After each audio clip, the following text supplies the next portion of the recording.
Okay, go to the first slide. Okay, you recognize that window. It's the window from the back of the Church of the Holy City as the creation story.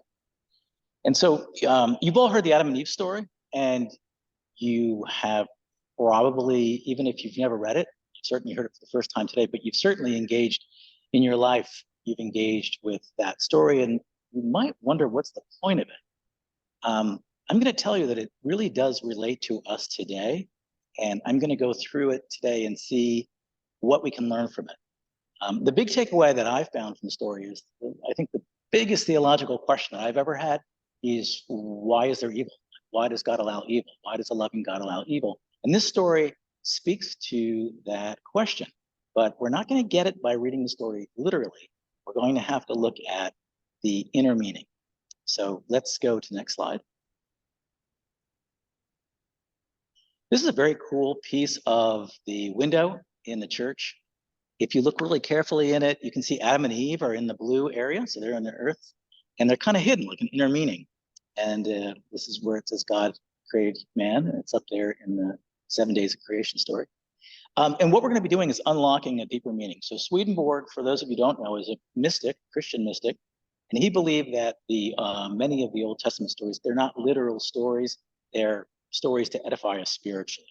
So a lot of people would, in some Christian churches, would say, this is actually how the world was started by this man, Adam, and this woman, Eve. We would not believe that. We would believe this is a myth. So let me begin just very quickly recapping the story. We can go to slide 3. God has finished creating the world, and there isn't anybody to take care of the land. So he creates man from dirt, and he puts him in a garden. And in that garden at the center is a tree of life. And there's also another tree, a tree of good and evil. And he says, you can eat whatever you want in this garden, just don't eat from this tree of good and evil. And he sees that man is lonely, so he creates animals for him, and that's not enough. And then he creates Eve for him, and they are naked together, and there's no shame. Then, next slide, comes the serpent.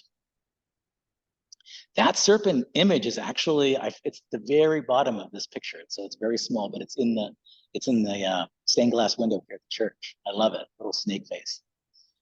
So everything is going well. They're hanging out naked in this lush garden, and then this crafty serpent appears. And serpents are not known for being evil. They're known for being crafty and wise. And they say to Eve, the tree from the fruit of the tree of knowledge of good and evil is really good, and you won't die, and you'll have all the power of God. Why don't you take a bite? So the next slide. She pushes back a little bit, and she tries the fruit, and she likes it. She shares it with Adam, and suddenly, for the first time, they see each other as naked, and they're ashamed of it. Next.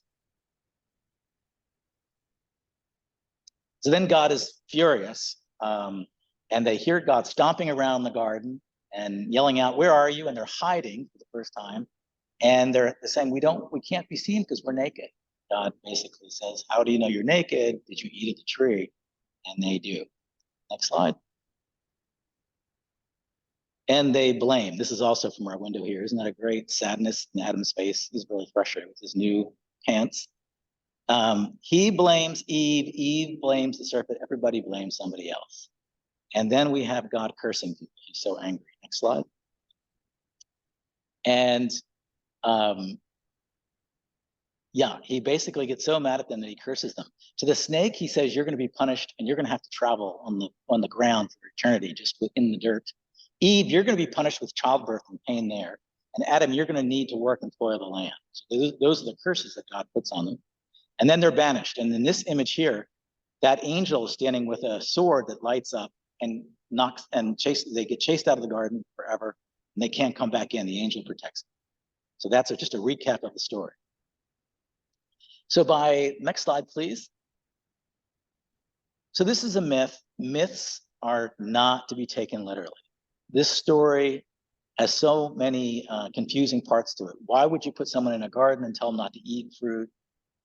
He said they would die, but they don't die. Why blame Eve? And the blaming of Eve has had really negative consequences throughout history. That's been used by patriarchy and sexism to blame women and actually deny women rights. So that's a misinterpretation.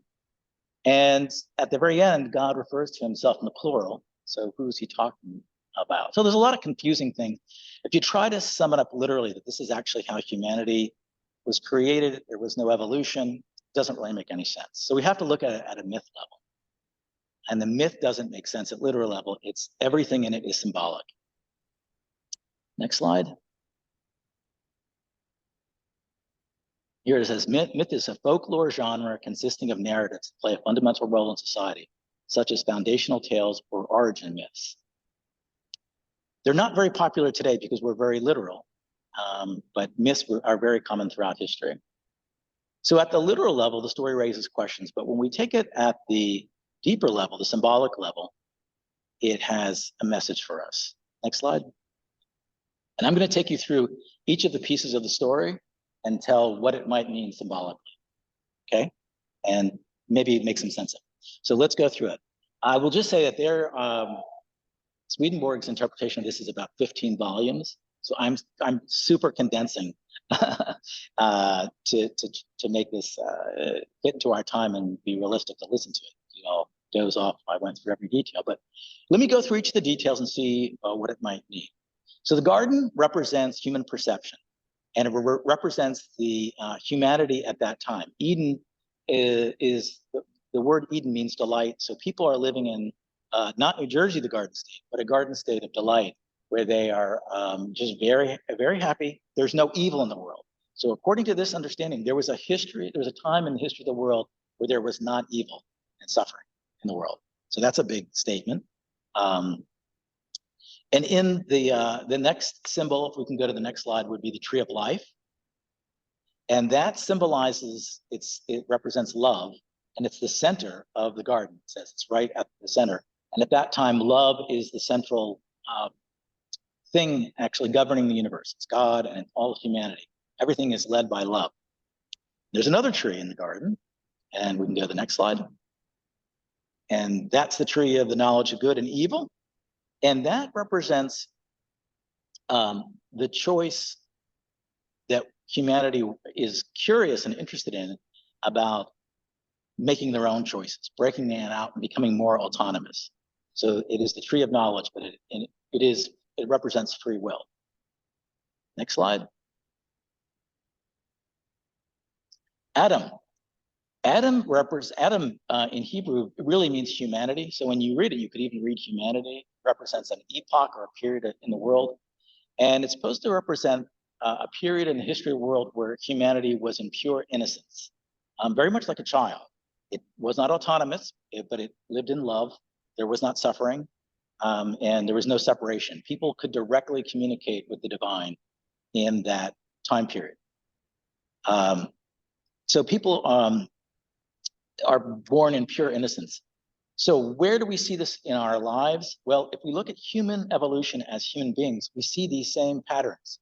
We're all born into the world. Each human is born in the world, and we're in a state of innocence. And we are completely dependent.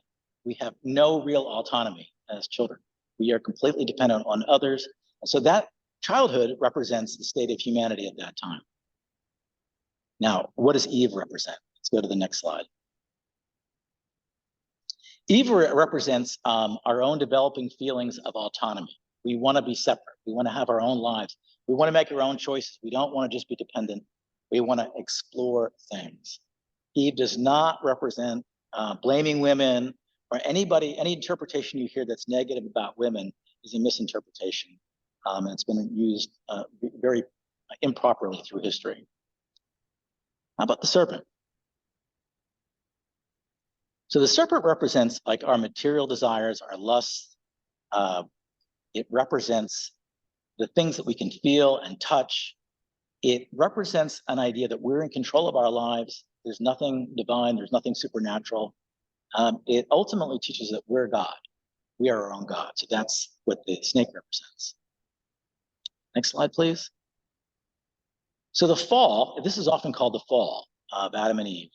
And you'll see that I think the fall could actually be an evolution. It could be a positive thing. So you can look at it both ways. But the fall represents that humanity at that time in the history of the world loses a direct connection, loses innocence, and Adam and Eve represent the shift to autonomy and wanting to experience the physical and material world. And they come under a different reality than they had before. This is a new evolution. So in the story, it says the tree of life, which was at the center of everything, is moved to the side, and the tree of knowledge is moved to the middle. So we now seek, humanity evolves to seeking knowledge, not just love. And we move out of an innocent state of direct connection, and we lose our innocence as we have experienced the fall. Next slide. I'd suggest that this is also a positive story in a way of spiritual evolution, not just a fall. You could say we're falling upward. God wants us to have the ability to love and love back. So if we love God, but we have no choice, it really isn't love. If you're in a relationship where you have to love your, leader of your country, but you have no choice, that's an, authoritarian government. That's not, you don't really love them, you have no choice. So we become like robots without choice. So introducing choice introduces true love and free will. So Adam and Eve, in choosing the forbidden fruit, are choosing not to just love God without choice. They want a choice, and this marks a spiritual evolution that we're living in right now. Again, we can see this in children. As children move from that age of innocence, what do we call the next phase, the terrible twos? And what do we say at that age? I want. No, it's about me. It's a natural evolution of humanity that we all went through both at our early 2s and 3s, and then we also will do again in our teens, where we need to separate from our parents and develop ourselves. And only then can we say that we really love. You can't really love something if you're not independent to choose not to love it. So back to our story. Slide 20, please. So now, what is the shame? They suddenly see they're naked. And what that represents is that for the first time, they are feeling judged and they start judging. And since that time, we as human beings are constantly in a state of judging other people, and we're constantly in a state of shame about judging ourselves. That was new. And if we can go to the next slide, I'll talk about the 3 curses. So one thing I will say from our interpretation, anytime you read in the Bible that God is mad and angry and furious and punishing, it's not meant literal, because God is pure love. Anybody who uses God and says God tortures people or punishes people is, I would say, misinterpreting, doesn't know God. God is pure love. So the curses seem kind of an angry God, are all metaphorical. And the first curse was on the snake, and it basically says that it represents that humanity will be focused on its material self. It'll be focused on the ground. A snake cannot even look up. A snake cannot even see above it. It just has to keep focused. And that's us in the material world. So that would be represented by us wrestling with our temptations of the flesh: money, power, drugs, sex. Humanity will be always tempted into those things, which is the curse of the snake. The curse of Eve about giving birth and the pain of birth means that earlier humanity didn't have any struggle about figuring out what was right, what was wrong. The curse of Eve is that humanity will live in a state of anxiety. We will be anxious about our future. We'll be anxious about our decisions. We'll be anxious about death. We'll be anxious about love. We'll be anxious about what's a good life. So that anxiety is the curse of Eve. And finally, symbolically. And finally, the symbolic curse of Adam about toiling in the land means that before that, humanity didn't have to struggle to figure out what was right or wrong. But going forward, and today, we will spend our lives wrestling with what's right, what's wrong, and trying to figure out the right thing to do and the good thing to do. So the story of Adam and Eve marks a shift in human evolution that impacts us today. How does this play out in our own lives? One day we feel very connected to God. We're in the Garden of Eden. We have delight. But the next moment we can feel shame. We've done something wrong. The next moment we're judging other people. And that's very connected. We judge others as we judge ourselves. It's a very unhealthy way to live. We also have come to believe, and we're really living into the period of the serpent right now, where there is nothing divine, there's nothing spiritual. Everything is we do it, we do it. There's no need for God. I can do it. My life is me, me, me. And I am the God of my life. Whatever I want is the most important. So the story of Adam and Eve teaches us how humanity evolved and the challenges that are whispered in our ear on a daily basis, like you don't need others, get what's good for you, go for it, do your thing, get your thing. So those selfish thoughts that we're wrestling with are the serpent that wrestle with us today. All of us are in a state now of wrestling on a daily basis. Some days we're in Eden, some days we're banished out of the garden. And it can go back and forth, and it's a struggle. And that's the struggle that comes out of the story of Adam and Eve. It describes the state of our own spiritual life, where we are constantly in this new state. Next slide. But here's the good news. You have to have the good news. The good news is, in all that struggling, there's a prediction in the last chapter of the Bible of Revelations. Again, that is a mythological story. It's not meant to be taken literally. And it says that humanity will enter into a period when they return to the garden in the holy city. And they will have a new sense of innocence they've evolved in their life. No longer the innocence of a child, but it's called the innocence of wisdom. That means we've lived our whole life, but now we're innocent again.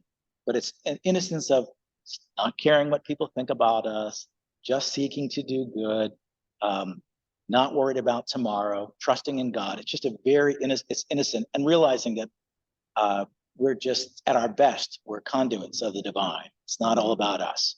So that's a very positive way, and that's the Bible starts in the garden, it ends in the garden.